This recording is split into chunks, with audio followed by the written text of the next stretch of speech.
silence in memory of our first responders throughout the nation, those that gave an ultimate sacrifice for their service.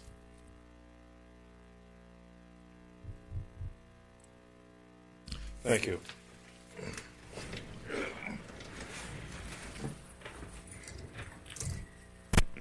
We will make an amendment to our agenda, and we'll start off with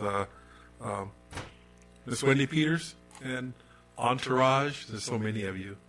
Good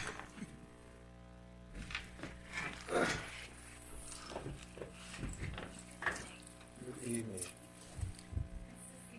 Good to see you. Not here.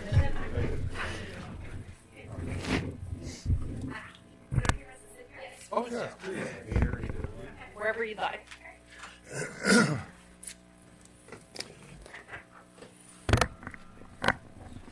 Well, thank you for coming over here to the Eastern Shore, and I'm not going to say anything about the bridge. Enough said about that. Signs. Look. So, well, thank you very much for coming. I realize that you're very busy in your schedule, and I guess you're going from here to down to the town hall. Yes, sir. Yes, sir. Well, it's a pleasure to be here. I'm Wendy Peters, and I have the honor of serving as a Special Secretary for Smart Growth and Administration. I'm joined today by the Acting Secretary from the Department of Planning, Rob McCord. Staff in the audience. We also have another representative, probably a local guy you guys know, from the Governor's Office, Funky Luffman. Mm-hmm. So pleased to be here tonight to talk to you a little bit about what's happening with the new state development plan. You might be familiar that back in August, the governor signed an executive order giving us an opportunity as a state to all work together on a new state development plan. And in that executive order, he set forward the goals that he wanted to see in the new state development plan. Most importantly, it's enriching the lives of all Marylanders, understanding that Marylanders all across the state are important, and we want to enrich the lives of all of them. We want to incorporate smart growth principles. We want to make sure that as a state we grow responsibly, but just as important, as we've seen so much in what Governor Hogan has done throughout his administration, work to protect the natural resources that we have across the state. We're on a listening tour. We've been going around to all of the counties in the city of Baltimore, talking with our electeds and appointeds. We've also been meeting with planning and economic development staff around the state in each jurisdiction. We also have public meetings. Tonight, as you noted, we'll be hosting a public meeting at the town hall to get feedback from your citizens about what they believe is important to be included in the state development plan. We're going to start for a second. We have a staff member here who's going to give a brief presentation just to bring everybody up to speed where we're coming from and what we're trying to do in this process. And then we're here to listen, to get feedback from you gentlemen about what you think is important, some things that should be considered. We'll let Joe set the stage, and then we'll have a conversation. Okay. Thank you all. Thanks for having us. I will keep this brief. As mentioned, this is mostly an opportunity for us to listen to you. My name is Joe Griffiths. I'm the local Assistance and Training Manager for the Maryland Department of Planning. The State Development Plan is addressed in state law if you're interested in looking at it. It's State Finance and Procurement Article 5-602, but it does focus on the welfare and the prosperity of the state as a whole. These are goals as were mentioned by Secretary Peters, but also as were listed in the executive order presented in August. So enriching the lives of Marylanders, but also growing responsibly using smart growth principles. Better Maryland, the executive order did express specific objectives as well.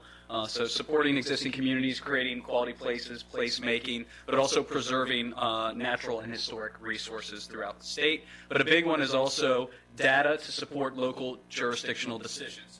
And that's a big aspect of the state development plan, is how can it help implement and bring to reality local decision making. It's very important to know what the plan is not and what it will not do. It will not be used to deny any state funding or permit. It will not supersede any local decision-making in the form of planning or zoning ordinances. It cannot be used to change a local ordinance, and it cannot impose a set of policies, top-down policies.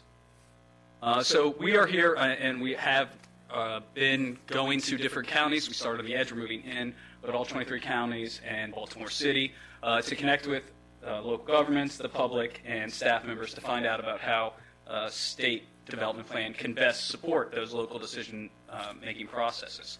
Again, here's who we are meeting with. This is a pretty busy slide. I'm not going to go into detail, but one of the things we're trying to find out as we go around the state is, well, we know there's a lot of excellent planning going on at the local levels. There's a lot of success stories. There's a lot of local data and local resources that we believe if we learned more about might be able to help planning or help community development elsewhere. So we're trying to find out about what's happening locally and incorporating that as well if it could benefit others. We want to identify local priorities. We know Maryland is a very diverse state. Different places have different needs and different wants. And this is not a one-size-fits-all type of plan, but we need to identify what those local priorities are first. We also want to identify information needs, but also information sources. Data and the technical resources needed to help planning in Maryland are a key part of this. But Kent County might be collecting some data that we didn't know about or that might benefit somewhere else. Or there might be data that the state has, or maybe Kent's having a hard time accessing or accessing it in a digestible, easily usable manner. So that's something we're trying to find out as well. Probably the key aspect of this is involvement in the process. This is a bottom-up plan as opposed to top-down. We can't even tell you the full scope and the shape of this plan because we need to hear from all jurisdictions in Maryland before we can really formulate it. And there will be different parts of the plan throughout the process where you can get involved. We also want a plan that will show utility, not something that will just sit on the shelf, gather dust, but something that embraces new technology, emerging technologies, and can adapt and be a living document.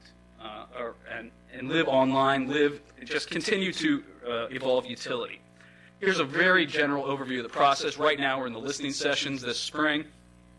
We will follow that up working with other state agencies, but also state organizations like Maryland Municipal League, Maryland Association of Counties, and the Sustainable Growth Commission to really look at the feedback we've been receiving and kind of digest it, see what resources are out there, see what resources we still need, and then we will continue to come back out. Once we've started to develop or build the outline for the plan a little bit, we will come back out to communities and see if we're on the right track. And then the final A Better Maryland is due in end of June of 2019. This is the last slide. I'm not going to go into the website because I really want to give the majority of the time for your comments. Here's my contact information. Chuck Boyd is actually the project manager. I'd be happy to provide this, but I think you also have this presentation. A key thing on the website, we have a survey where those who can't, well, anybody can take the survey, but it mimics the questions that we'll be asking tonight at the public meeting, but it also shows what we've heard in each county. So after we compile all the notes, we have a number of staff members who are taking notes all day. We will post the notes on the project website so people can see, make sure that we expressed the wishes of Kent County correctly. Happy to take any questions, but again, the majority of this time is to listen to your interests.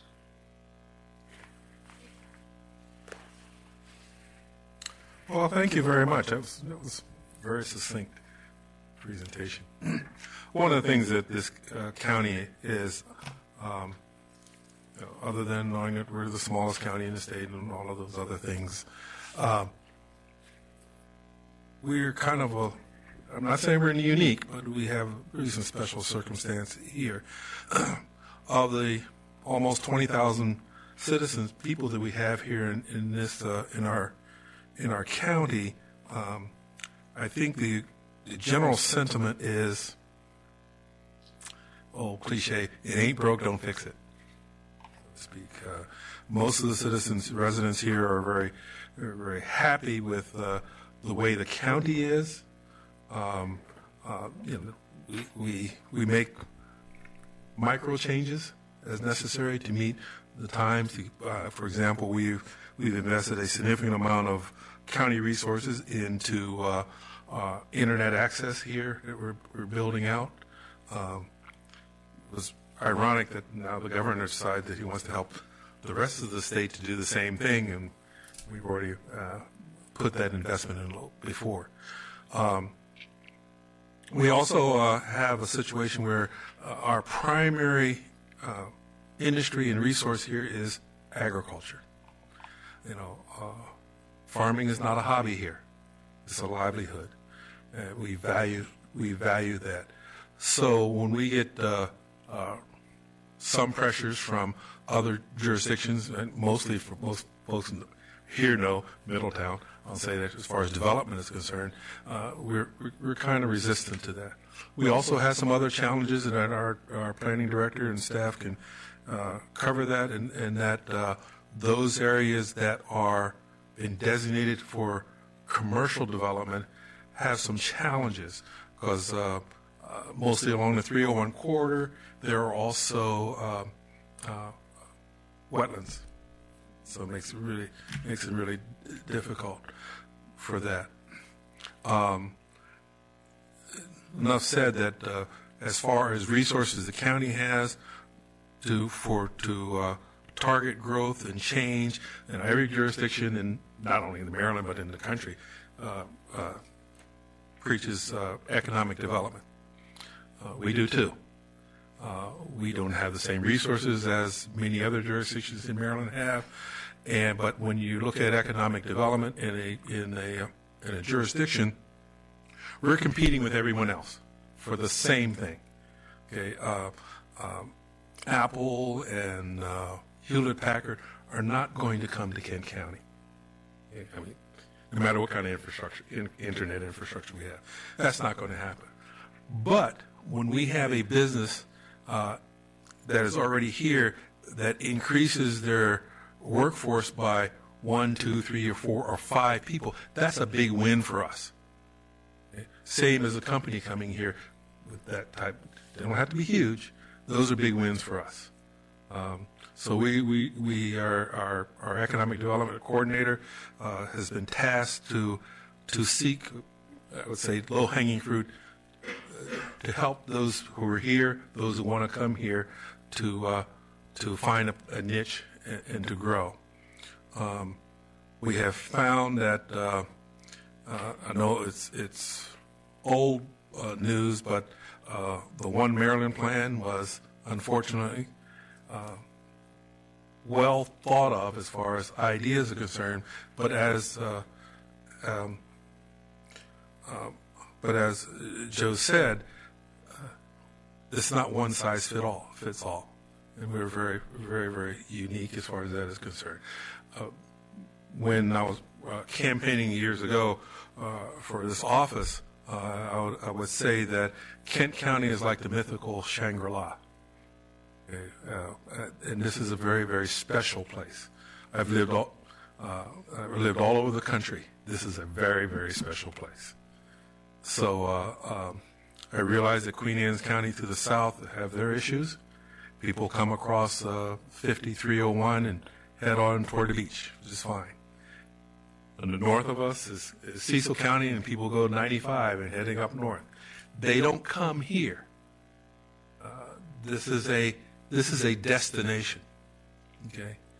A destination for people here. We have some very unique things here. We are a very old county. We have some very historical items here. We have some very special things. Eastern Neck Refuge, for example. We have issues with that as far as the federal oversight of that, but that is a very special place also. We have a significant number, for example, of bald eagles that live here in this county. It's very, very unique in this country, and we would not want that to be destroyed. And we have an industry not only in agriculture but also our maritime industry, our watermen, whether or not they are economically viable, that's debatable. But there are those who have worked the bay and the waters surrounding for generations. You know, and we value those things. So this we can go on and on and on about the things we have in this county. We have a very vibrant arts and cultural community here. We have some world-renowned artists. that reside here. So, I mean, this is, like I said, it's a very, very unique place. And I'm sure you can go to Hartford County and Carroll County, and they'll probably say the same thing. They're a very unique place, too. But I don't care about them. I care about Kent County. I would like to add, I feel a little bit different about a few of those things we spoke about. I think sustainability. I think the 301 corridor with the bypass in Delaware is going to become vital. And for the governor's office or the state planning to be able to offer small counties like us ways to help with designing infrastructure, putting the infrastructure in place, because we are small. We only run a $47 million budget. So if we could get a few million here and a few million there to help with the infrastructure, I believe we can bring a few of those apples and a few of those kind of big corporate offices too, because it's a beautiful place to live. So if they could come here and live, go to the 301 corridor without affecting this part of the county or Rockall end of the county, with a lot of growth as far as business depots and things like that. The 301 corridor is what we do have, and it is zoned. Yes, we have wetlands, but if the proper infrastructure is put in, I think we could have sustainable growth in order to make income for the county and change that from 47 to maybe 55, 60 million dollars to give more to the school infrastructure or whatever we have to do. So I would like to see that as part of the planning, because that is vital. We got a huge project going on right here, which is unheard of, which is the Dixon Valve build out. That business park to us is going to be substantial in just 3 to 4 years. The revenue that will come from that, yes, we had to put certain kind of tax implementations in and so forth for them to benefit over a 10-year period, but it's sitting there as ag land right now, even though the corporate office owned it, but they were still paying this much in taxes. So something like that's absolutely vital. 3 to 4 to 5, 600 jobs over a period of 4 to 5 years, that is substantial. So if we could just add a little bit of that, we could still stay Kent County and stay what we are. Bald eagles, we have 5 pairs living right outside town here, so that we have things for people to enjoy. But if we don't have that sustainable growth, we're just going to stay exactly the way we are, and I don't think we can sustain that way. So absolutely, if we can get a little help up there. And I think William touched on one of the problems when you talked about the one Maryland. I mean, painting the entire state with one brush, that never seems to work. And there's a tremendous amount of difference between, as has been pointed out, in a county like Kent County or Baltimore City or we're unique, and to think that the same rules should apply here that apply there or vice versa.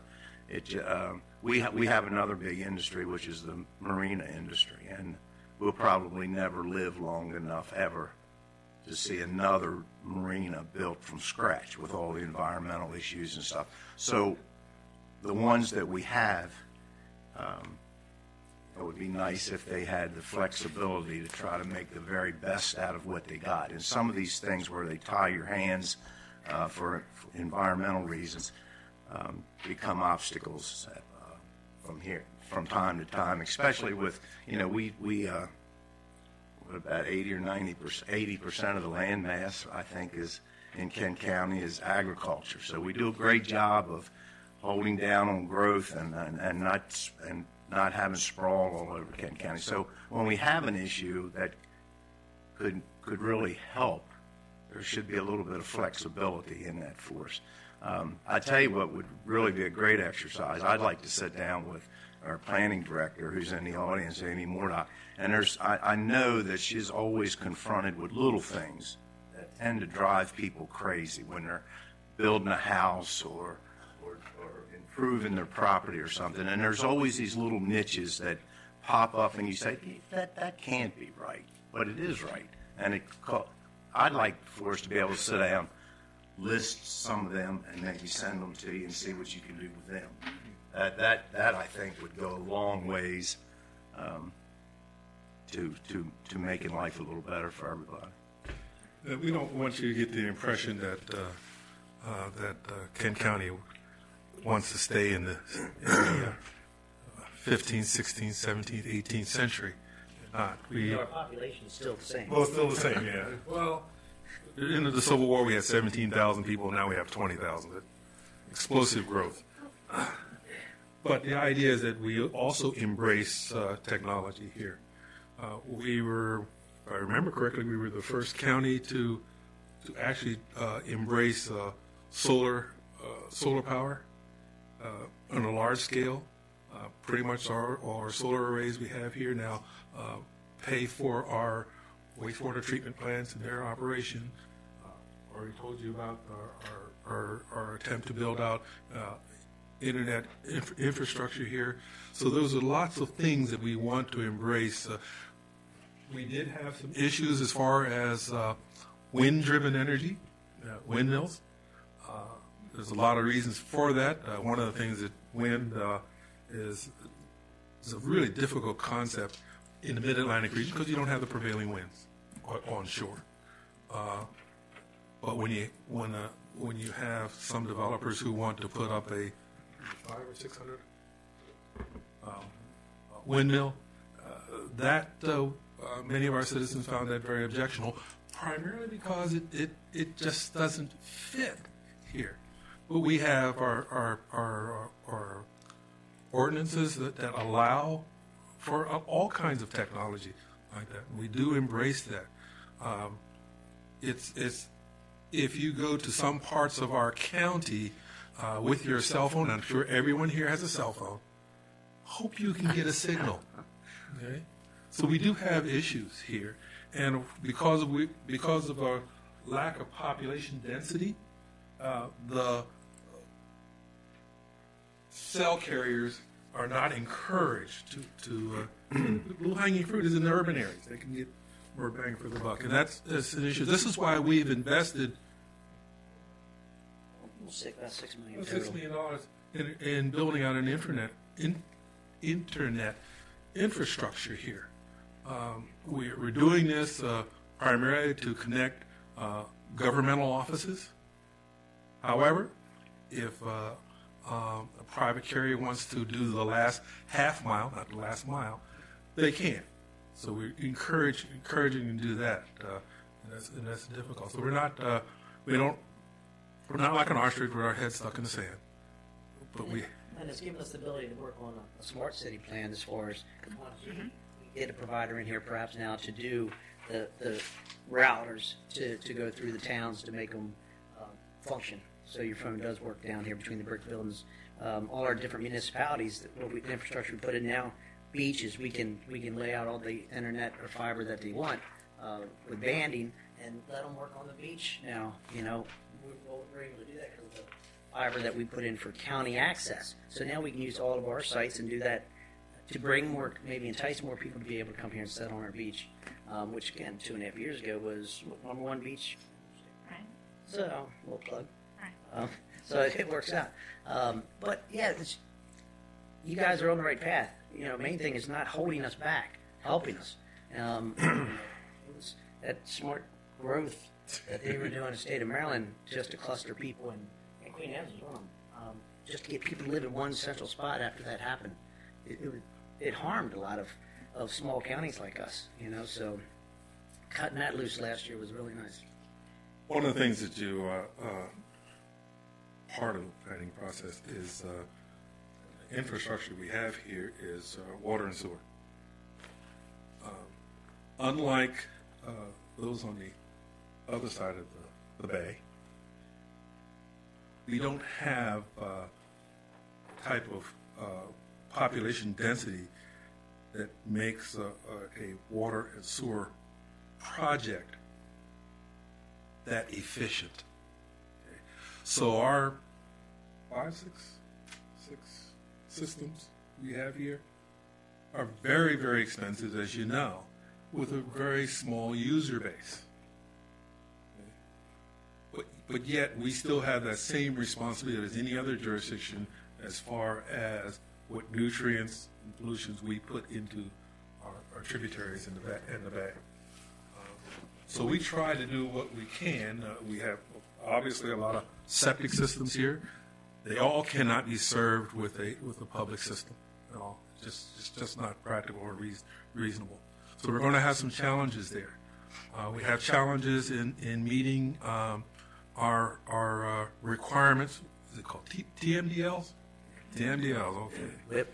And the whip, or whatever else somebody wants to get called, all these acronyms. But that is a challenge for us in the fact that we have to do the same thing as Anne Arundel County and Hartford County, et cetera. And it's very expensive to do that. And I'll be honest with you, we cannot afford it. Okay? So something has to give here. And I think a lot of that has to do with if the state of Maryland wants to go in that direction, and that's what they define to do, then you're going to have to help us make that happen in the small counties, rural counties, because we just can't do it on our own. And we have the talent, we have individuals who are. I would put our planning department up against anybody in this state, but we don't have those Manpower. That's right. Just don't have it. So, I will say that when Vikram talks about water and sewer, we've had some extremely fine experiences with Secretary Grumbles, who has come here and helped us with a couple projects, and it's it was really a pleasure to deal with him, as I'm sure we've had great experiences with him and helping with some of that stuff. So kudos to him. But I just think, I don't know of really any major things that we would be asking to have changed, but it's those little things that when you get into building a home or putting it's the little things that'll pop up that drives you crazy sometimes. So I look forward to sending you a list of them maybe. And Absolutely. The important thing, I think, I want to make sure that you understand, we're not here to change anything, right?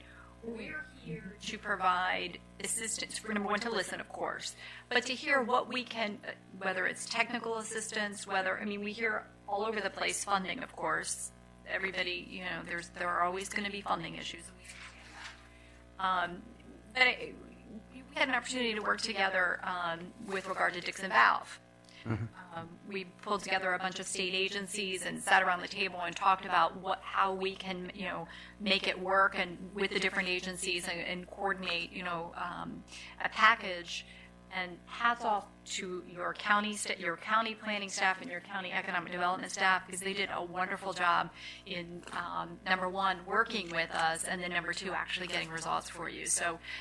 We were glad to play a very small part in that, because really the work was done by your people, and we are very grateful and very appreciative to see what's happening here in Kent County as a result of that. So, when you're willing to come here and play a small part, sometimes that's something we haven't been used to in the past, and it's really a big deal to us. So we appreciate that. Well, we are anytime you have that need, we're more than happy to be here.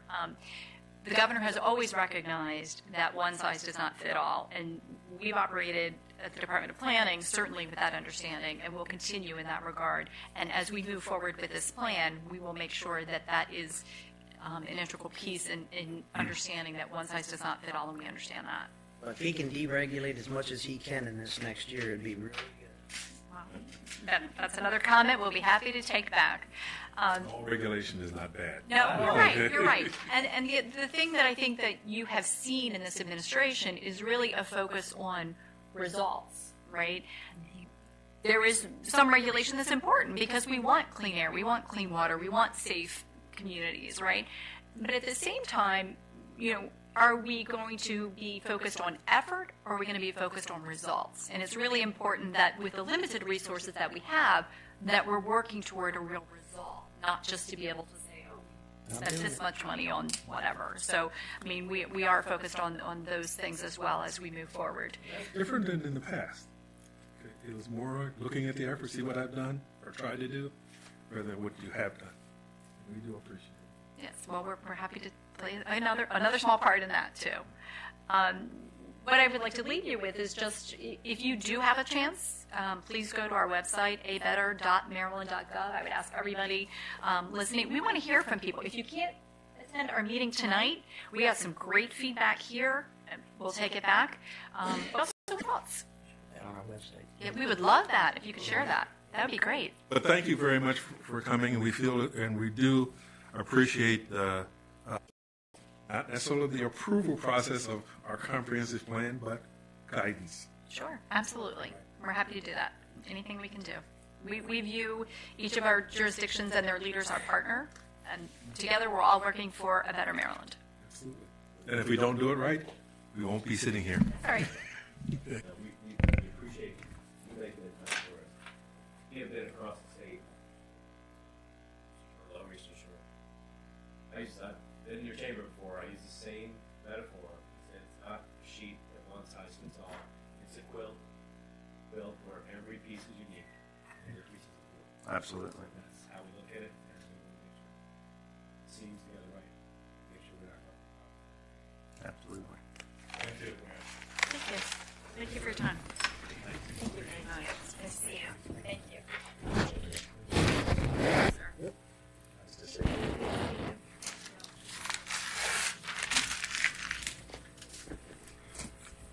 Okay, where were we? The beginning. At the beginning. That's right. Okay.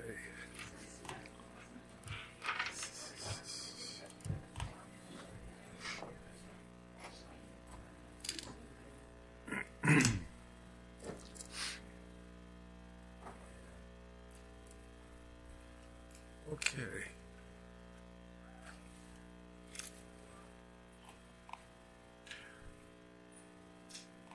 The annual Maryland Annual Transportation Plan for FY19 Transportation Services, we have a letter actually deals with the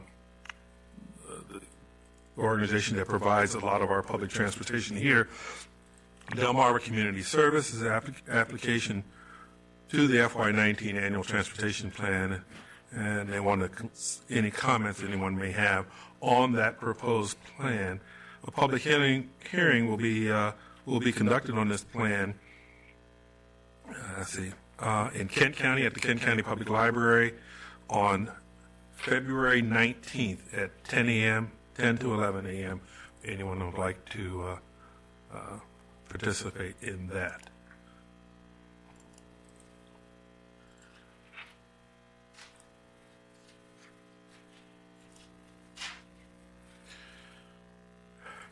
Hammar Farms, Inc. has applied for a permit to appropriate and use waters of the state. The applicant seeks to appropriate and use an annual average of 92,500 gallons of groundwater per day and 562,000 gallons per day during the month of maximum use for crop irrigation. Water will be withdrawn from 2 new wells in the Aquia Aquifer. The project is located at 3241 River Road in Millington in Kent County. If anyone has any further questions or concerns with this application, please contact the Commissioner's office and they will give you the contact information for the state.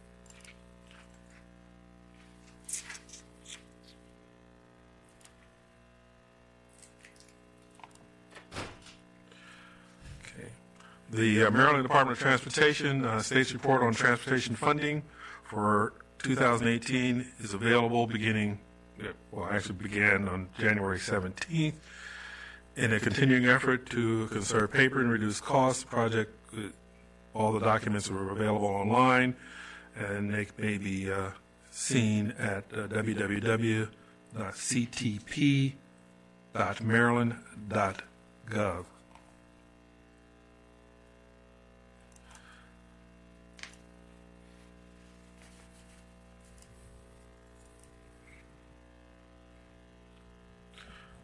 From the Small Business Development Center out of Salisbury University,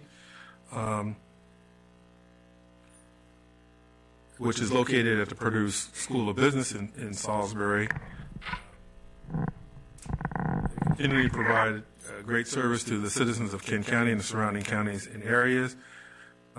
They provide a no-cost counseling to entrepreneurs of existing and developing businesses through their highly qualified business consultants. In addition, they provide low-cost training programs such as how to start and manage your own business, and special events such as the procurement networking fair to develop the skills of current and potential business owners. If you want further information, please contact the Commissioner's office. Okay.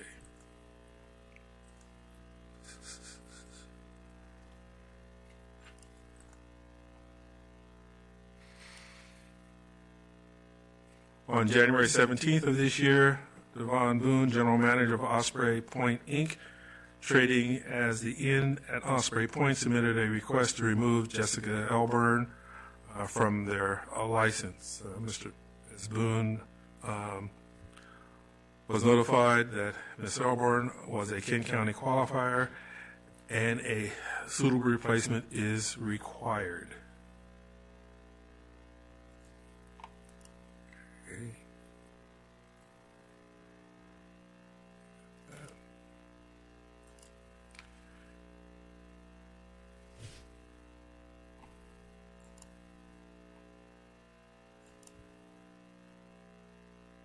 Does Katrina want to come up? Just as a notice? Okay. Right. Okay.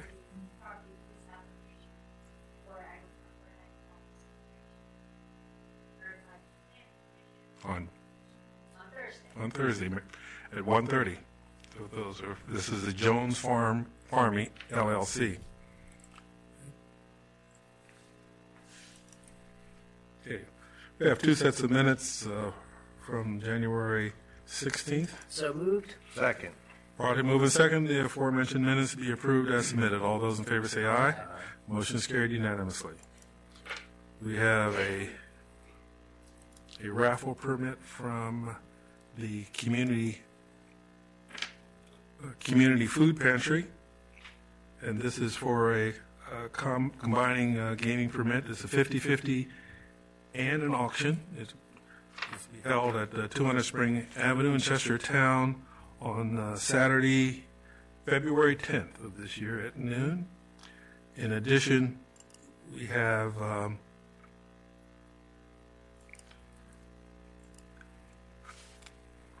raffle permit for raffle only from the Betterton Volunteer Fire Company to be held at their location in Betterton, and that's going to be on February 13th.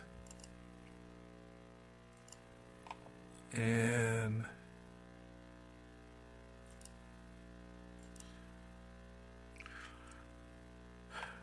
we have a raffle only application from the Windmill Class Association. It's a company, and this will be held at the Rock Hall Yacht Club in Rock Hall on,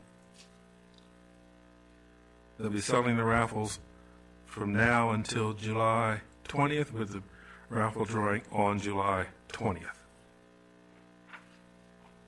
What is your pleasure? Motion to approve. Second. Probably moved and seconded the aforementioned application to be approved as submitted. All those in favor say aye. Aye. Motion is carried unanimously. We have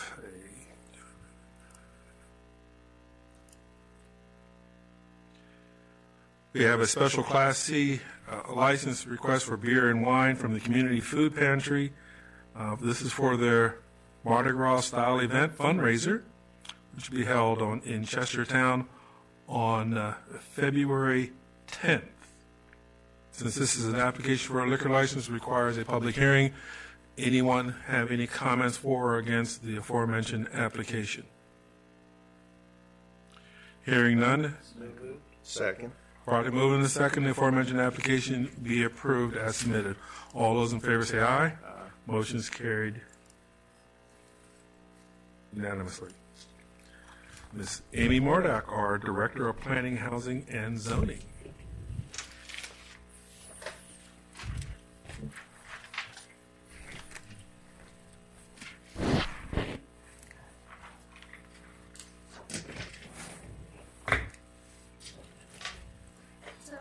One item before you this evening, and that is the Chesapeake Bay Trust grant for the second phase of the St. Paul's Church restoration project.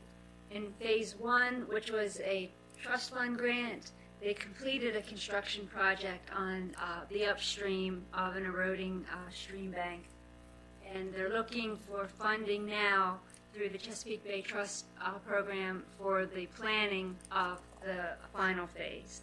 So the Chesapeake Bay Trust has awarded a grant to Kent County on behalf of St. Paul Parish to go out to bid for consultant services for the engineering required to develop a plan to complete the work. So you have a grant award in front of you that must be executed and filed on behalf of St. Paul's Parish. There are several prongs to this deadline for submittal of the grant, and so it's coming to you a little under the wire because we were working on a revised budget. There will be some changes to the budget that was submitted with the original grant application. The budget revisions will be due to the trust in the first week of March, and that revision will include the incorporation of the results of the bidding process, the bids that are received when this project goes through the county's procurement process, which it obviously hadn't done before the grant was awarded. There will also be some revisions to the in-kind match that was listed in the grant to reflect the in-kind match that will be provided to St. Paul's Parish through the time that they're spending in working on the grant and also in the Soil Conservation District's work in Phase 1. Because they developed the initial plan that was implemented under the Phase 1 grant, and the trust will accept that product as an in-kind match for this phase. So we'll be documenting that, and you'll see a revised budget in a couple of months. But this is ready to go as it is, and our partners understand that and have requested a revision to the budget to follow. That doesn't require any action on that part, right? Acceptance of grant agreement. Right, done. Yeah. Good. Thank you. Thank you very much. Scott Boone, Director of Information Technology, and staff.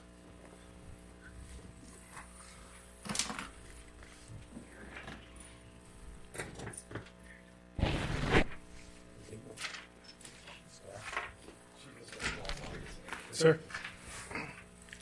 Okay, so we have a request as part of a fifth year of a memorandum of agreement with Network Maryland. We have a request to pay an invoice, which was approved during the FY18 budget process. The invoice is $3,429 over budget due to a new circuit that we needed to add for law enforcement needs. This amount can be covered in the FY18 budget. So moved. Second. Properly moved and second to approve the payment of FY18 Network Maryland invoice. All those in favor say aye. Aye. Motion is carried unanimously. Okay. Construction in Rock Hall. We are buttoning up from Liberty all the way around to that's Bay coming up here towards the beach. So this is all the boxes are going in the ground. You've probably seen construction happening all over the place out there right now. We'll round the corner here along the beach and head back, and then hopefully we'll be maybe 10 days, 2 weeks, and hopefully we'll have most of this done. The bids are in for Chestertown, so they're sorting through those right now, as well as segment 12 here. We did make a change to the map since go down here to Legend. So this used to confuse a lot of people where it was fiber lit, you know. It's really fiber is available because it's for any use, whether it's dark, lit, anything. It's past the OTDR, the testing, standards. So when you look at the county as a whole, I mean, we're really down to the two areas that are under construction, and then the one that's construction ready. That's it. That's all we got left. We brought on 2 sites in Wharton yesterday and today. Construction was happening, and we've had Millington Pool, and also in Wharton was the park. So that's 4 just in the past 2 weeks, I think. And that's where we are. So hopefully more good news next week. And they're doing, as they have throughout the rest of the county, in an incorporated town like Rock Hall with a lot of utilities, they're a very conscientious company, and they're doing a great job. Out in Wharton, near one of our pump stations, they actually hand dug because they were worried about the spaghetti kind of underneath there. They're doing it on almost every in the town where there's a lot of it. Almost every valve box, they dig down and make sure they know what they got before they board. Moving right along though. Good. Yeah. What's the estimated time frame for the Chestertown Circle? I mean, if they're sticking to the original estimates, they were hoping to do 3 months from when we ramp back up. End of March. March, April, yeah. Early April, something like that. But again, the bids are in, so let's see who's chosen for the subcontractors, and hopefully we'll see them in the ground. I think they've crossed 213. Didn't they say they pulled across, and so they're heading over toward the hospital? Yes. And then, that's that segment where they go back behind the middle school, Philosopher's Stairs. Yeah. And then they actually pulled over the weekend, I think. Okay. And the next segment wraps back around the middle school, goes out like Philosopher's, and it stops there. And it joins another section from there and keep going. Is there any work going on east of Millington? East of Millington. I mean, our stuff is done. Okay, then that's something else then. Okay. Our stuff's done out here. The last thing we did was Millington Pool for a community anchor site, but But if you saw somebody out there, it could be Think Big hooking some house or something up, right? I mean, that would be the other part of the it. Atlantic, it could be anybody. Right. So that's what we got. Very good. Thank you. Okay, we have Jamie Williams, Coordinator of Economic Development. And who's with you? Cindy and Jim and Aaron. Cast of thousands.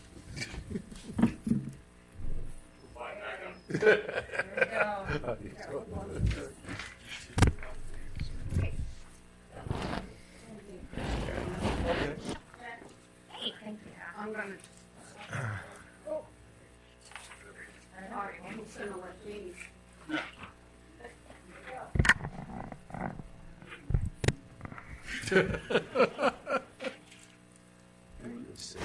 You want to do the, Yes, that is the first one on the agenda, so start with that. one thing we wanted to bring to you this evening is essentially in line with what you all actually approved a couple of years ago. I'm taking you back, and I'll try to do this quickly because I know you got a lot on the agenda. But the statute was changed, revised, and basically you tasked the commission with being kind of proactive in the standpoint of helping businesses to expand as well as attract new. So we've kind of taken that as our mantra and tried to follow through with that. And with that in mind, there came a situation in the end of October at one of your meetings where you had the liquor inspector here talking about 5 businesses that were in jeopardy. That's the best way to put it. And I know that Councilor had a lot of suggestions and whatnot. I came away from that meeting with a thought that this is something that we, the EDC, should get involved in, because that falls right into our purview of working with businesses to help them expand, attract new businesses, etc. So we went to our meeting the 1st of November, and we discussed the situation as far as the liquor licensing process in the county, the deficiencies, the good part, the bad part. What we did, we formed an ad hoc committee to really look at this. So instead of coming to you with a Band-Aid on a particular problem, but rather to come with a system of correcting a lot of the problems. And maybe they go back to prohibition, I don't know, because Jamie's done all the research, but there are a lot of things that are maybe somewhat minute, but they could be changed that are going to help.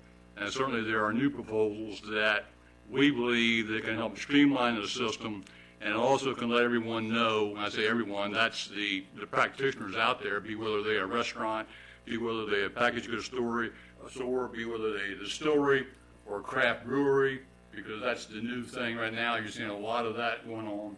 So there's no questions, and they know exactly what they have to do in order to comply to get a license and maintain that license. So with that, I'm going to ask Cindy, who was the chair of the ad hoc committee, to kind of give you a quick overview of what they did and the process that they went through. So as Jim had said, we get input from a lot of business owners in Kent County, and there's been concern over the liquor licensing legislation that it's overly complex, it's confusing, it makes Kent County more restrictive, and uncompetitive among other counties, neighboring counties, to the point where we think some of our businesses are losing business to other counties, whether they be Queen Anne's or Cecil County, because they have more business-friendly rules. Just to remind you all, there are four liquor license classes in Kent County. Class A is package stores, Class B is restaurants and hotels, Class C is clubs, and Class D are taverns. So we took a look at this, as Jim mentioned, from a systemic perspective and looked at what kind of proposal, which is what we're bringing to you tonight. We're bringing to you tonight a proposal that is a recommendation to amend or to make changes to make free changes to the restaurant hotel class licenses and one change to the package store license. The three changes that we felt were necessary for our for the restaurant hotel changes would be the change of the percentage of food alcohol sales. Currently, Kent County is at a 60-40 split. Cecil County is at a 25-75 split. We believe that is the way we would like to go and recommend as well. The reason for that is liquor prices inflate at a higher and faster rate than food prices. We've seen that in our businesses, our restaurant businesses tell us that.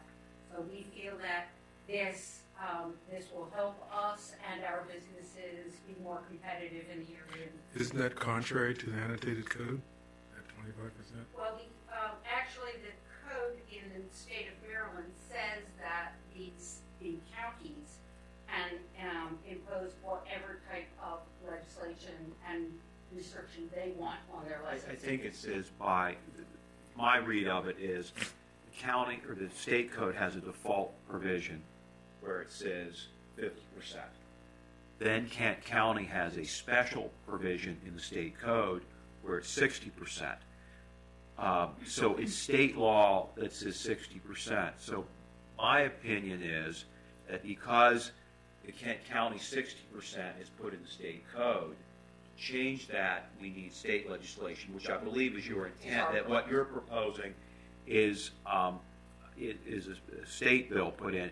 And I read one of the drafts that was submitted, and I think they made clear they accomplished that, because there's a provision in there that says after they talk about the 25-75 split, it says the provisions end, and they cite go back to the part where the state code says 50-50.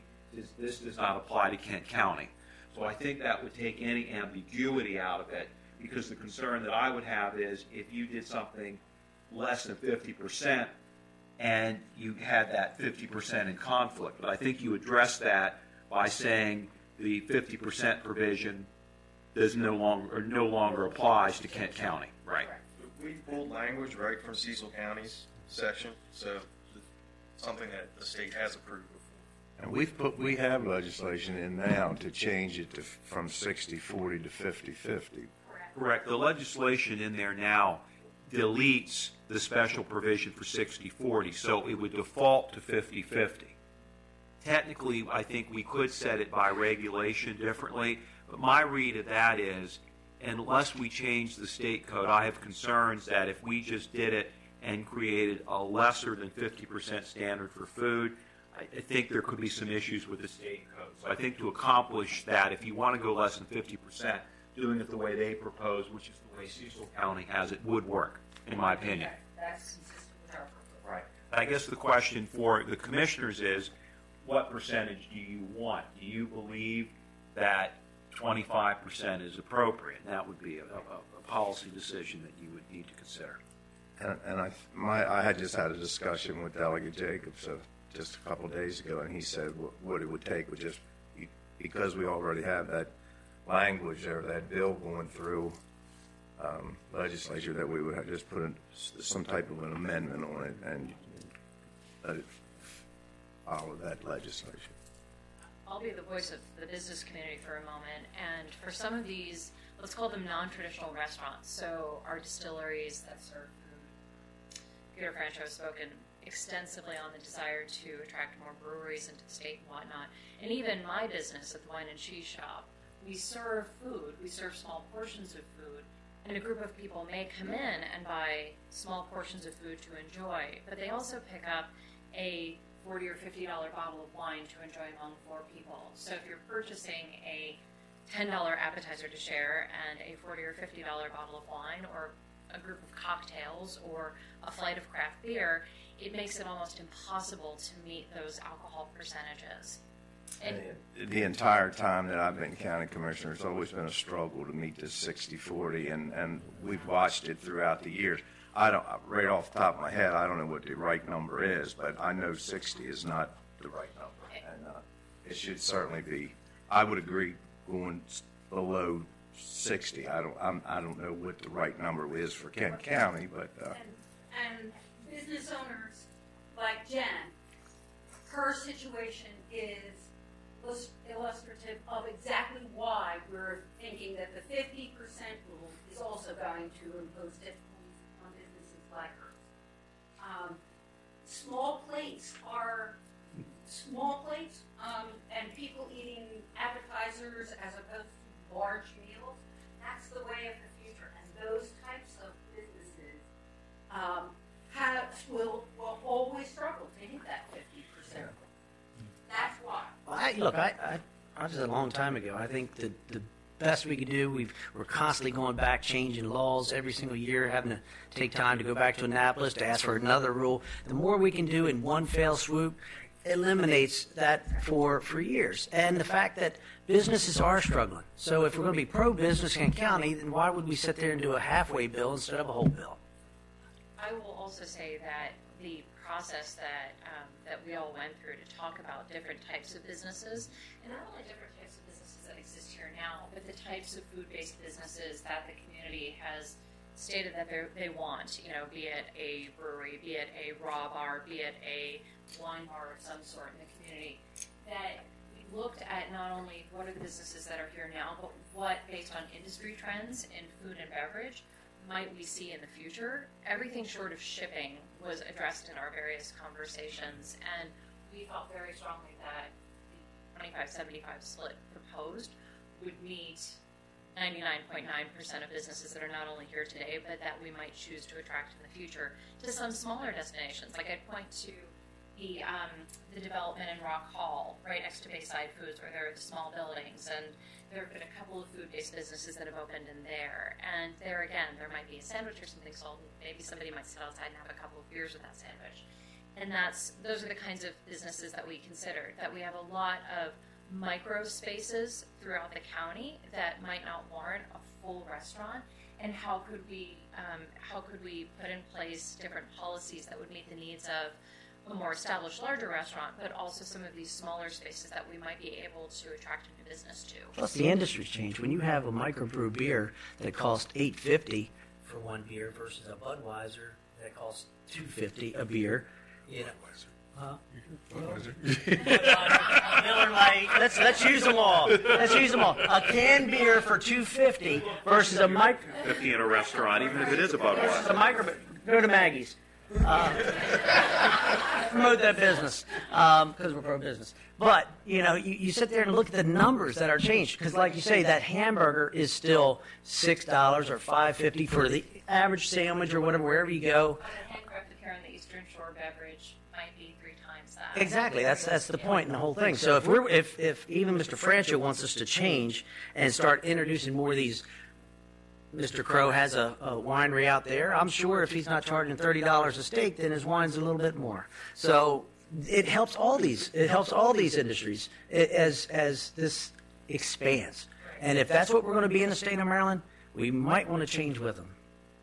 And our one neighbor to the north of us, that's what theirs are. So That's 25, 75. I don't know what do you know what Queen Anne's is? Just They're 50-50. 50-50. But I personally, I have no problem with the 25. But I have a question. This is matter just my edification. Why do we couple alcohol with food? For that class. Maybe you should ask the state. Yeah, that's. Like, I mean, I think that's not the scope of our committee. I may be, but I will tell you, I understand. Licenses or for just eating and drinking? Well, I mean, well, that ratio is to get the Sunday sale part of it, right? I mean, that's what you have to do to be able to sell on Sundays, if I understand it right. It's Back to the prohibition. I mean, little by little, we change it. I'm not, I'm not going to say I'm not my brother's keeper, but I'm not your moral compass here. You know? Historically, there's always been a distinction in license class between off-sale only, restaurant, and tavern. And one of the big distinguishing features between the restaurant license and the tavern license is tavern license in Kent County, no one under 21 can enter the establishment. It doesn't matter if they're drinking or not, they can't be in there. Whereas if you have a restaurant license, you can enter if you're under 21. And I think that goes to the way businesses are shifting. Businesses are shifting to more family-oriented establishments, whether, it's a brewery, an event venue, and things of that nature. And that's why you're seeing more restaurant licenses increase and bar licenses decrease. you can look around and see what's happened to the bar businesses in the county. I could name you 24 of them that existed in my lifetime that aren't here anymore, and that's just the way the life changed. So like the rest of them, I could support 25, 75 if that's what's going to work to make a difference. Did you have a comment you wanted to make? No, I just was trying to, that part of it, and Jim and Tom was very high, that part of it is helps slow the absorption. Well, it actually, yes, it biologically absolutely helps to slow the absorption of alcohol. And we have very few restaurants here. Yes. And so, I think we all have seen this in many different types of businesses in our community. You can't just do one thing. You have to do multiple things. And our restaurants and the food businesses that we do have also serve an entertainment purpose, not only for tourism, but also for people who live there full time. And so we have to make sure that we offer both. And I will say, I reflect on your statement, Mr. Pickram, about why does alcohol have to go with food, and I will say that since John and I changed our license to a package store earlier this year, we have experienced just that problem. So we are allowed to offer samples of wine. A sample of wine is about as thick as my finger here. That is how much alcohol is in a sample. And we often host after-hours tasting events, and we offer them, they're free, and we offer food. But there are also times where, like during the Dickens of the Christmas Festival, because we have so few restaurants and lots of people in the community where we need to feed people, we worked with Lockbriar Farm and did apple cider, completely alcohol-free. And I will tell you that not a stitch of apple cider went. People love their cheese. They weren't so excited to drink apple cider with their cheese. Okay. And so we all, I think every single business owner in the room who holds an alcohol license, even across the county, I'll state this boldly, none of us are in the business of seeing people overconsume. Well, sure. Give away product for free. So, gratuitous sampling or things of that nature, these are all things that we're very sensitive to, because at the end of the day, I live a block from my business. I have no desire to see people in an intoxicated manner walking down my street. And we all live here in the county, and so we share that commitment. That's why we also support the tips, because tips, that makes you responsible. If you let somebody go out and they're totally belligerent and messed up, it comes back to you or your Yeah. Yeah, or your workers. So, I mean, that's just one more step that we've implemented here that prevents some of that. Yes, people slip through the cracks on it. I mean, it's just the nature of the beast. But to be pro-business and pro-supportive of the tourist industry and bringing people here, it's all reflective. And it goes back to answer the question Maxine and Brian kind of touched on it, is that there have been a lot of businesses, a lot of bars in Kent County. I remember them too. They're no longer here. But the ones remember seeing you at some of them. The thing is, the ones that are still here, they've changed. They've modified. They've added things to get people to continue to come to their place or more people to come. Food being one. If you're strictly a bar, you add food. If it starts out being finger food. It starts out being bar food. And then it kind of changes into sandwiches and that type of thing. The flip side of that, you have a restaurant, and the restaurant will have people come in and say, well, we'd like to get a drink. Why can't I get a drink in this place? Well, any entrepreneur, owner, is going to seize that as an opportunity to broaden their market, and then they're going to install that. So those are the ones that are still here. The others they've gone. Well, I tell you, in my time sitting up here, I've seen a big change in license holders. I mean, we used to have a lot of problems in the past, and a lot of those things have been taken. People in the business today, because their livelihood depends on it, they know that a lot of people are watching.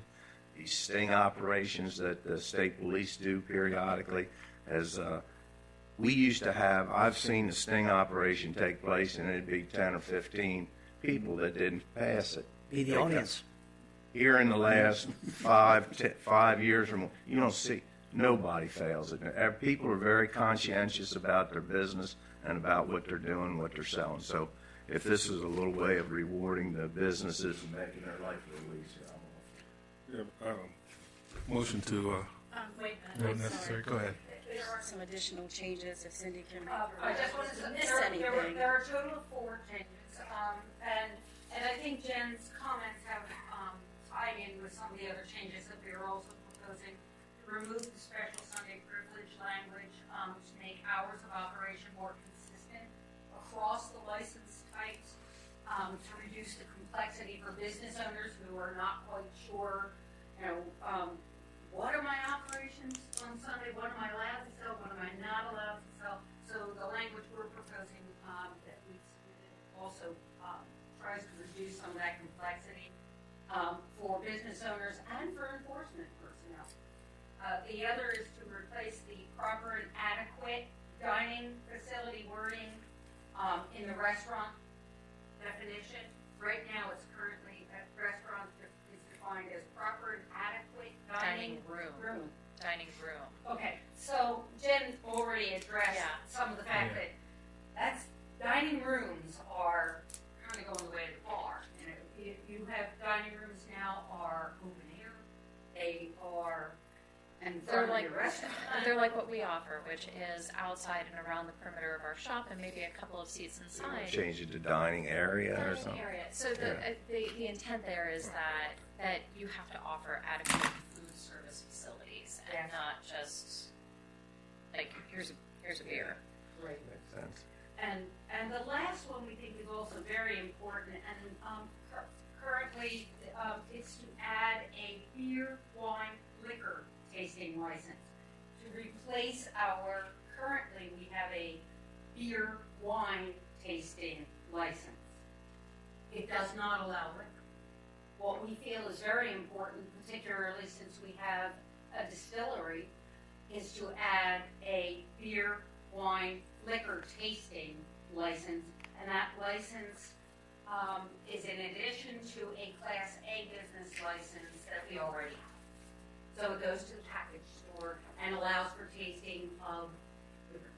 Here's a great example of why that's included. So right across the bridge in Queen Anne County, we have neighbors that share a Chestertown address but not a county address, and all of those businesses are allowed to offer this. So a distributor that we partner with does a wine-only tasting at our business, and then goes over to, say, D'Antonio's right across the bridge and is able to offer all 3. And because our guests are unable to sample those products, including distilled items made from the Eastern Shore and Jen and John's store, they can, oh, you're going down the street, oh, great, and they go over and they're able to taste and purchase those products right across the bridge. Well, that tasting legislation was done at the request of folks here, so I mean, and that was only recently, so. Before we had distilleries, I think the Yeah, that's distillery, the micro distillery is a fairly new. The industry's just changing. And since we just told the Secretary of Planning that, we try to stay up with the times. Okay. This is staying up with. We want to stay up with that. the times. Those are the 4 items that we, were part of our. Cindy, can you go in a little bit more detail with the hours of operation? So what would be the changes versus what it is now? Maybe, Jamie, you got. Yeah, can I explain the details on that? So currently, A licenses are Monday through Friday, 6 a.m. to 2 a.m. B's are 6 a.m. I'm sorry. So, yeah, it gets confusing. So I think it's 1 a.m. on Saturday mornings rather than 2 a.m. Yeah. So what we want to do is we want to make Monday through Saturday consistent from 6 a.m. to 2 a.m. rather having Saturday be different. So just to make it consistent, and then have Sundays be 9 to 2 a.m. And this is actually a little more strict than our neighbors who actually sell on Sundays from 8 to 2. So it's just making Monday through Saturday consistent, and then by taking away that Sunday privilege as well, you're taking away the restrictions on Saturday for those Class B restaurants who are already paying the highest application fee, and then they're having to pay an additional $100 to be able to sell on Sundays, and then they have a whole list of restrictions on Sundays. And it would still give them the right to govern what hours they want to be open or anything like that. Correct. So, answer the question? Essentially, what you're saying is the restaurant license that now covers Monday through Saturday, and you have to pay extra to get Sunday, would cover 7 days a week. So it wouldn't be extra for Sunday. And closing time is 2 a.m. Basically Monday night through Friday night. You're extending that 2 a.m. to Saturday night as well, which would be early Saturday morning. Right now it's 1 a.m., so you're giving consistency. And then Sundays, the hours are 9 a.m. to 2 a.m., so there's consistency there across the board. Is that what I'm hearing correctly? That is correct, and that's what we're asking for. Not, 7 days a week. I wouldn't say that because Sunday's different. But yes. 6 a.m. to 2 a.m. Monday through Saturday, 9 a.m. to 2 a.m. on Sunday. Correct. Sunday will be closer to what other jurisdictions are than it is now. I have no problem with any of it. I don't either. I just don't see why we set aside this 9 a.m. on Sunday. But Hey, so you want to run it 7 days a week, 6 a.m.? Look, if you want to make it better, I'm willing to make it better too. I mean, I didn't expect that. Like I said, I'm not You want to make it consistent, make it consistent. So, are there other jurisdictions that do the same exact schedule 7 days a week? I've not seen any that do the same. Everybody does seem to have a different story. Did we be unique? Yes, we Because the would. Sunday does go back to exactly the blue laws and so forth. I mean, that's it. I mean, there was a day when you couldn't buy alcohol on Sunday, couldn't go to the mall on Sunday. So, Like I said, I'll admit I'm a devout Christian. However, I am not about to impose my religious and theological beliefs on someone else. so That's my feeling. what do you need from? Do you need a motion to go forward and submit this now, or? All 4. Right. Yeah. If you're on board with all 4 options. We're gonna, I was we gonna have say- Tom write up a piece of legislation so we can get it to the delegate. They've essentially written it up, but I look, there's a couple of stylistic revisions that need to be made. They don't affect the substance of it at all. It's just some numbering. I found an additional place where we missed some wording, so I'd like to work with Tom to make sure that we cover everything and get it changed according to. Right. Wait, and when do we have to? Because we had those bills actually hit the 19th and the 23rd. You don't want to waste too much time. Right. We need to get that. The amendments in. Because this is going to amend the bill that's already Right. in there. And question I have is, are you going with 6 a.m. to 2 a.m. 7 days a week, or are you going with the original proposal of 9 a.m. to 2 a.m. on Sundays? Just made my stance. 6 to 2, 7 days. I don't know what my colleagues want to do. Yeah, but- I agree. I agree. Let's be consistent. The more consistency you got, less times you can have people say, I didn't know that part was in there, so it is what it is. All right. Because we just need motion approval? No, just do it. Well, we have to see what the whole language would be. Okay. So if you get that, Tom will issue that to us, and then, well, we don't have a meeting this week, do we? We do, so we could, Meeting next week? would that be enough time for Jay to address it? If we did it the 6th, It's tight. that's tight, so, I tell you the truth, isn't there a way we could make the motion tonight and move it forward? Because I'm afraid there's not a lot of time left from Approve it talk. subject to legal review? Yeah. And I can work out the details with Jamie, and then we can go ahead and then have something to submit to the delegate. Fair enough. Fair enough.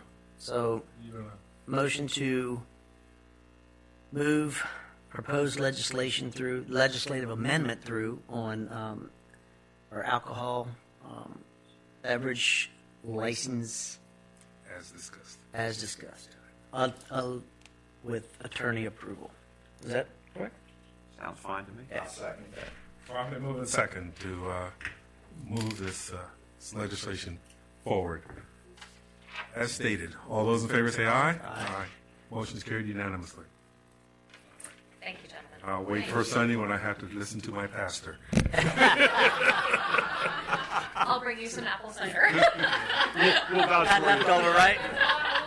But if you keep it long enough, maybe it, you know. That's right. If you leave it in the back of your refrigerator for a couple months. It's a shot of something distilled in it, right? Oh, you have one other thing. Yeah, I have two quick items. We have a request My to family appoint used to a make our student own member apple to the cider for Economic years. Development Commission. We This had a year, student member that has since graduated from Chesapeake College and moved to the Western Shore. They We've keep had incriminating. a Washington College student that's been attending our meetings religiously in the audience, and he's expressed the desire to serve on the commission, and he's a non-voting member. So moved. Second. Probably moving second to appoint the named individual to the Economic Development Commission as non-voting member. Any discussion? There is one discussion. This individual is not a resident of Kent County. That is correct. That is correct. But the Economic Development Board don't require that. I know. Oh, okay. That's- Okay. Well, it's discussion, so I thought I'd throw my discussion in. Huh? Yeah, I mean, let's just make sure everyone knows what it is. And the final item, I'm sorry. Probably moving second to appoint the named individual to the Economic Development Commission. All those in favor say aye. Aye. Motion is carried unanimously. The final item we have is a request for a lease addendum for the Chestertown Hot Desk. Basically, we put 2 cameras at that location to protect, the property and the assets within the property. So we had to do an addendum to the lease, and Tom and Shelley have both reviewed that, and so has the property owner. Need a motion. So moved. Second. Probably moving second to approve the lease addendum as submitted. All those in favor say aye. All right, motion is carried unanimously, Thank you. and it has been signed.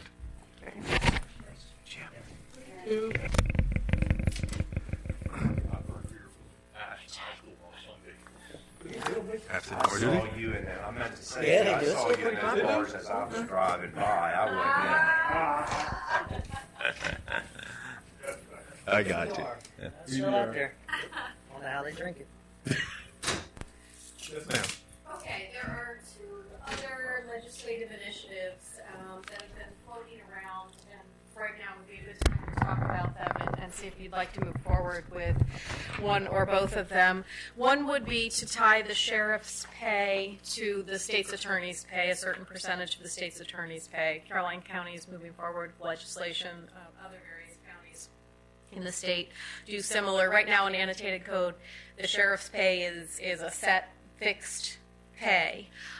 The pay cannot change midterm, so if this is not discussed now, the minimum that could be changed is in another 4 years. So by tying it to the state's attorney's pay, which is tied to the district court judge's pay, that builds in incremental increases and wouldn't have to be revisited on a regular basis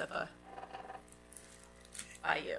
Anytime you can take the politics out of setting the sheriff's salary, I'm for it. So I think it would be a good idea. That way the commissioners and the sheriff aren't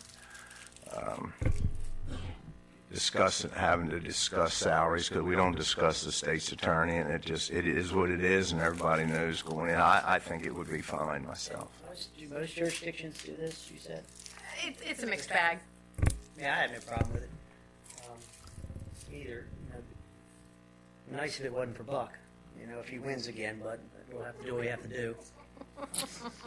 Although I think it would take effect after the next election. You Right, can't, well, he's planning on being there. You can't, you pass, let's say this passes this year, the incumbent sheriff in this term would not get the benefit of it, but when the next term, so if he runs for re-election and wins, then he would get the benefit. What is the percentage, Shelley, that's proposed?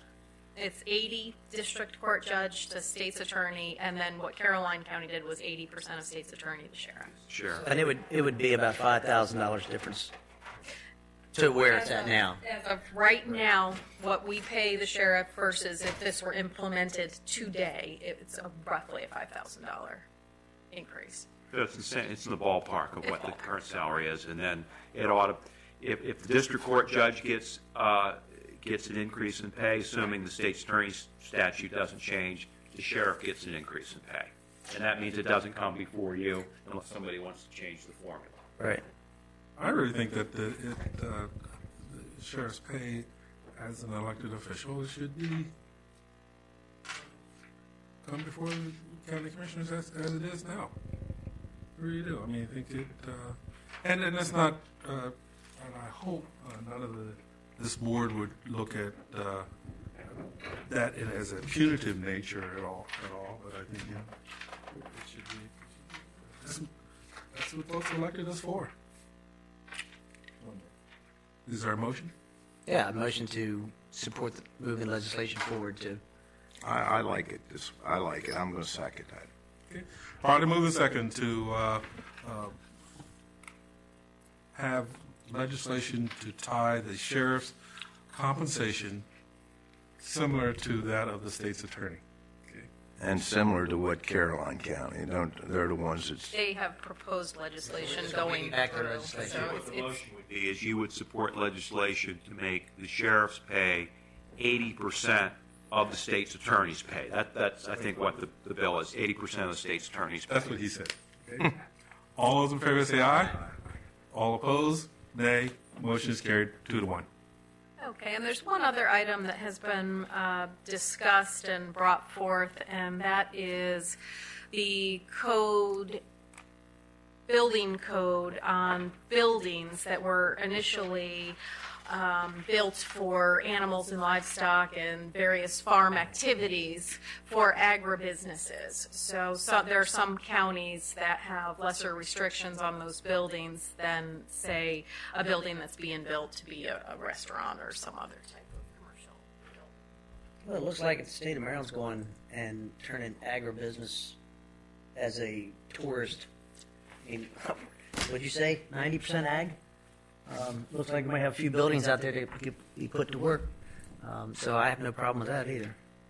As long as they meet the safety, whatever the safety code is that allows that throughout the state. And I'm sure if other counties have done it, they might have to retro a few things, but you're not talking about building the infrastructure of a whole new building or anything like that to make it safer. We had a fellow out there. I don't know who he is, but he's like. Is one back there? There's somebody back here. Yes, sir. I was the one that brought this forward, obviously, because the agriculture parts we have on the farm. And there was a bill that was brought in last year, and Cecil and Garrett County got added to it. But there were 9 counties. Really, what it states is for the county where the permit exception applies,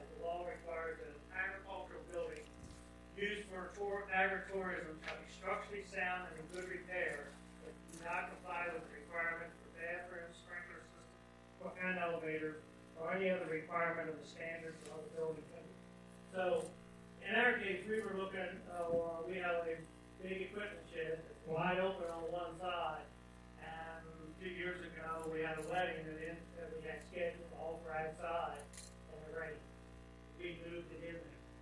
Now, in technicality, we were breaking the law, but it was a bride and groom.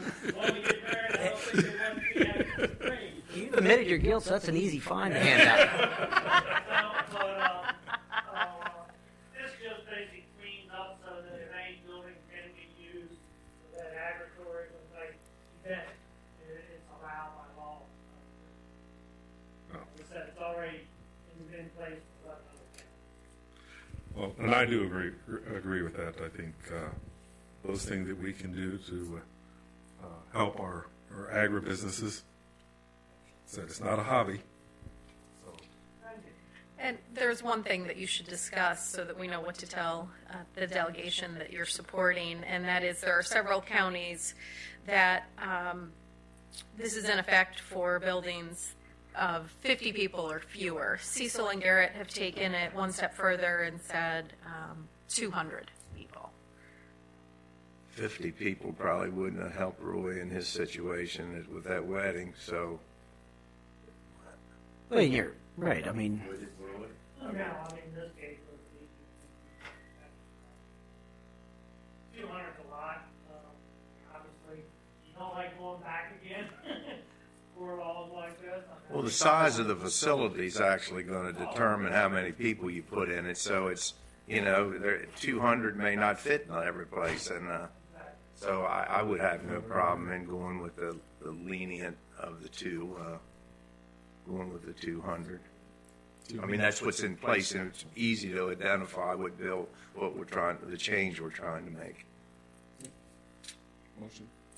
Make a motion to approve the agribusiness legislation to allow up to 200 people using farm buildings and being exempt from the sprinkler system regulations that you would have to deal with if someone was sleeping in that facility, I think is what they.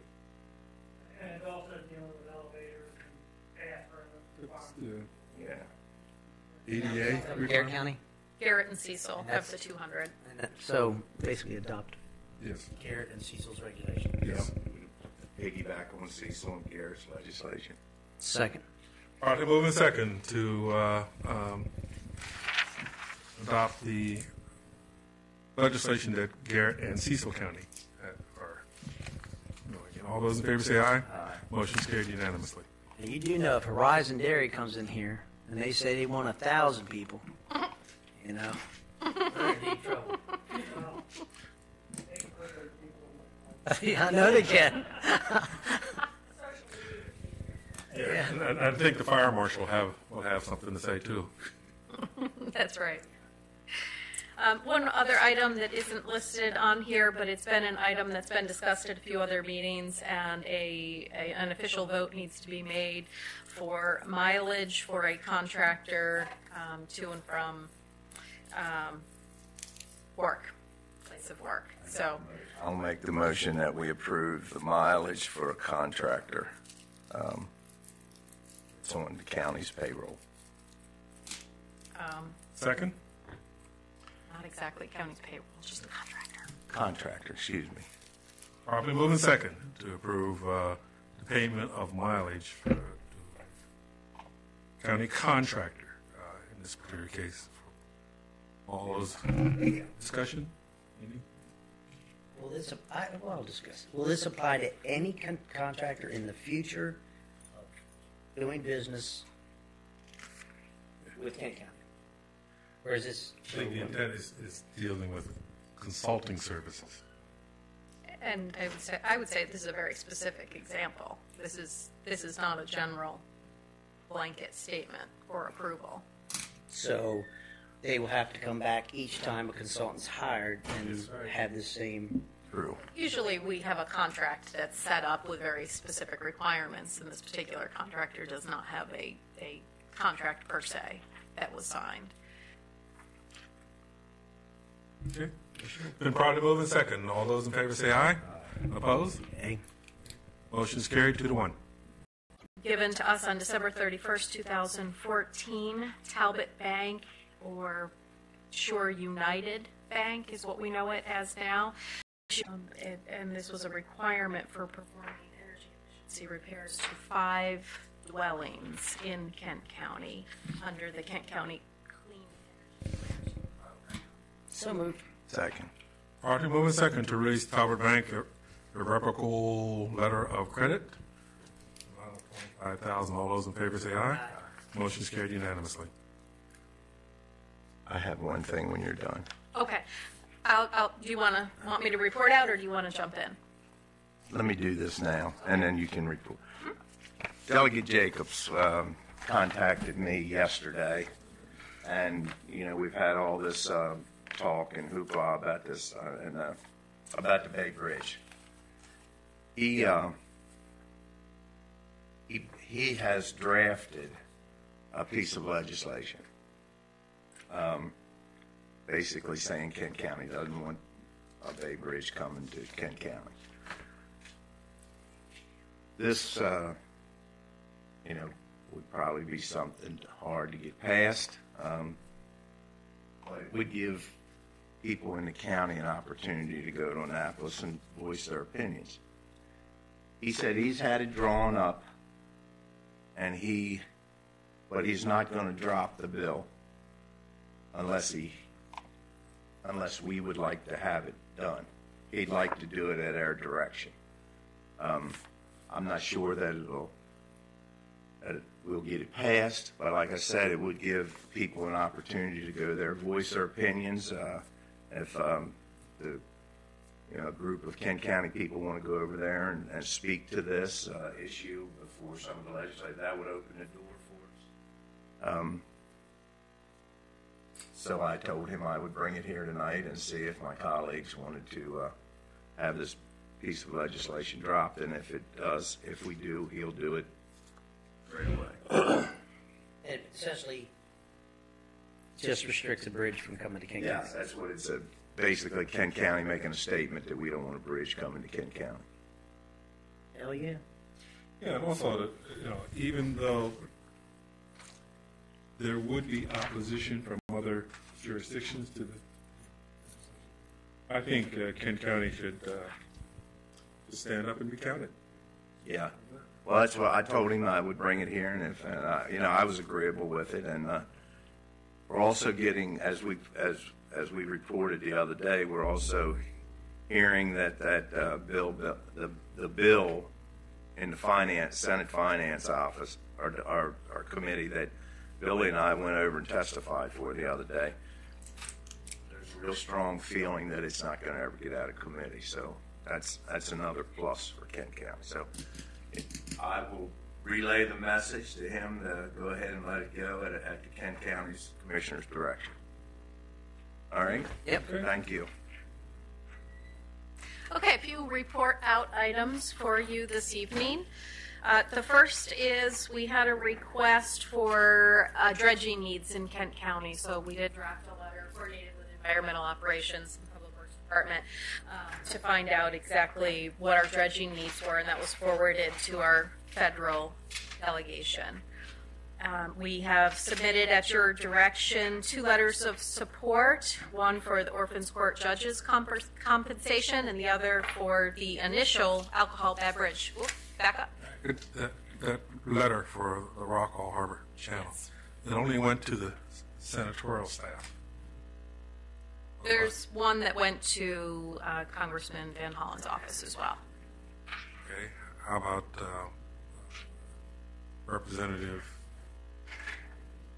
Harris? Andy Harris? Harris. It was you, Bob. It was Cardin's office, Senator Cardin's office, that requested it. Okay. So that's why it went there. But I think the people that really need to get that letter are maybe our state legislators, our senator, and maybe one to DNR, because for several years now, Army Corps of Engineers has said that they don't do any dredging projects except the shipping channel or going up the Nanticoke River. All of these other kind of dredging problems or projects are always funded by DNR, so. And this did go to our local delegation as well, too, state. I got one question for Ronnie. Did that problem become worse after the Corps actually developed the jetties and everything? Did that become We more? never had a shoaling problem at the mouth of the jetties until they put that, what some people would call a dog leg or something that goes out there. But that was also the Corps, right? Yeah, and that was put out there because the problem we used to have is when it blew hard, the waves would build up and come in there, and it got real rough in there. So they tried to eliminate Safe that by harbor. putting this out there. And then what happened was they started filling in there, and they caused that shoaling. So it's been dug out a couple times since it's been put there.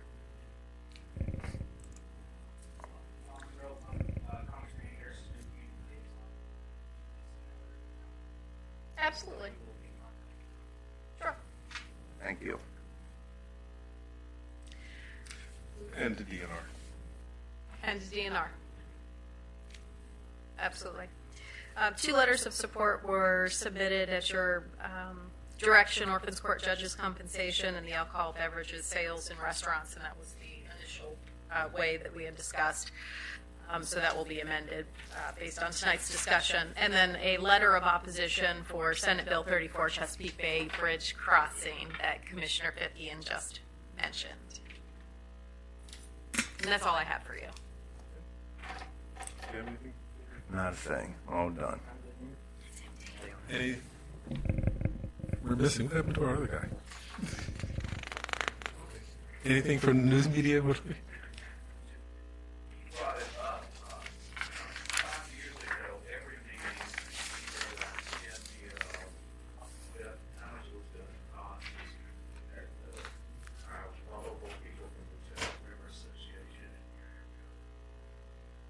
Now we don't hear anything. And I haven't seen any thank you letters go to our farmers. I haven't seen any thank you letters.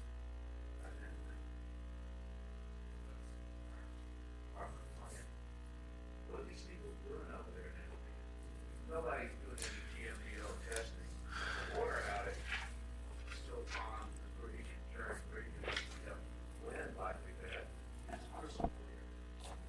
The TMDL and the WIP requirements are still in place. Okay. You just don't have to buy campaigning on it. Right. It's just that the state folks are just not pushing that today. We still have an active TMDL committee that meets regularly to discuss what's been implemented and strategies and trying to capture the data, et cetera. Passed. Do they publish our MDLs, the actual measurements? I haven't seen them publicly written measurement of any of these meetings around. Oh, we are what they're going to be. So I can't believe that we're having meetings and we're not talking about measurements. At the state level, you mean the state testing as to whether or not we're meeting our goals, or? Are we still buying sweeper trucks? All these goals, everybody knows. Yeah.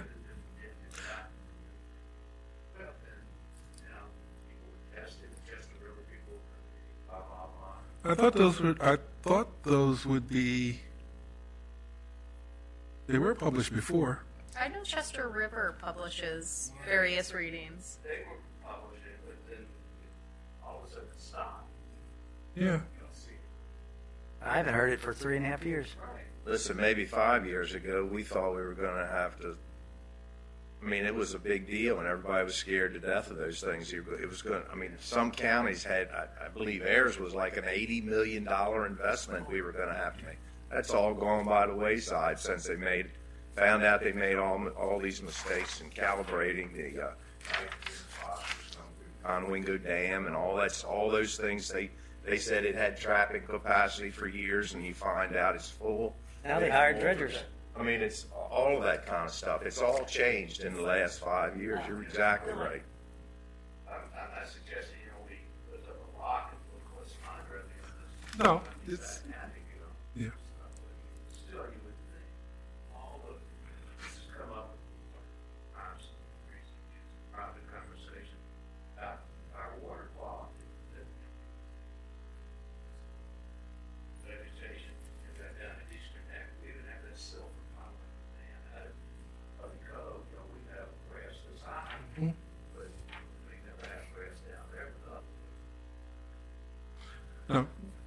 Good point.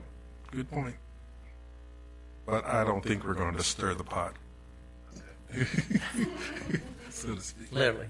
The sleeping dog law. That's right. Anyone have any other questions? Anyone questions at all? Okay. Motion to go into closed session to consult with counsel to obtain legal advice, legal matter, to consult the staff, consultants, and individuals pending potential litigation, legal advice from counsel confidential, to consult staff, consultant, pending litigation. Second. Okay. All those in favor, say aye. Aye. We are.